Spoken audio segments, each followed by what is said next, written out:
ನೋಡಿ, ಅಲ್ಲಿ ಕಾಣುವ, ದೂರದಲ್ಲಿ ಕಾಣುವ ತಿಳಿ ನೀಲಿಯ ಬಣ್ಣದ ರಸ್ತೆ ಮಾಡಿರುವ ಗುರುತುಗಳು ಕಾಣಿಸ್ತಾ ಇದೆಯಲ್ಲ, ಅದೇನೆ ಚಿಕ್ಕದೇವಮ್ಮನ ಬೆಟ್ಟ. ಈಗ ಜನಗಳು ಅದನ್ನ ಚಿಕ್ಕದೇವಮ್ಮನ ಬೆಟ್ಟ ಅಂತ ಕರೀತಾರೆ.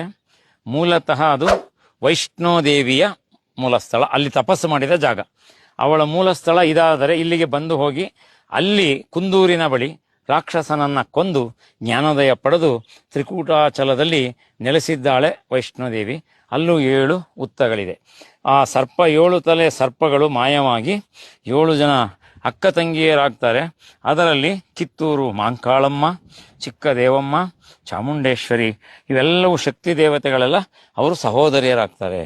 ಇಂತಹ ಇತಿಹಾಸವಿರುವ ಈ ಜಾಗ ವಿಹಂಗಮ ನೋಟವನ್ನು ಯಾಕೆ ಮಾಡಿದ್ದಾರೆ ಎಂದರೆ, ದಕ್ಷಿಣದಿಂದ ಉತ್ತರಕ್ಕೆ, ಉತ್ತರದಿಂದ ಪೂರ್ವಕ್ಕೆ, ಪೂರ್ವದಿಂದ ಮತ್ತೆ ದಕ್ಷಿಣಕ್ಕೆ ನದಿ ತಿರುಗಿದೆ.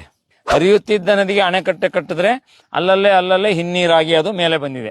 ಆದ್ದರಿಂದ ಶ್ರೀರಾಮ ಒಳ್ಳೆಯ ಸ್ಥಳವನ್ನೇ ಆಯ್ಕೆ ಮಾಡಿದ್ದಾರೆ.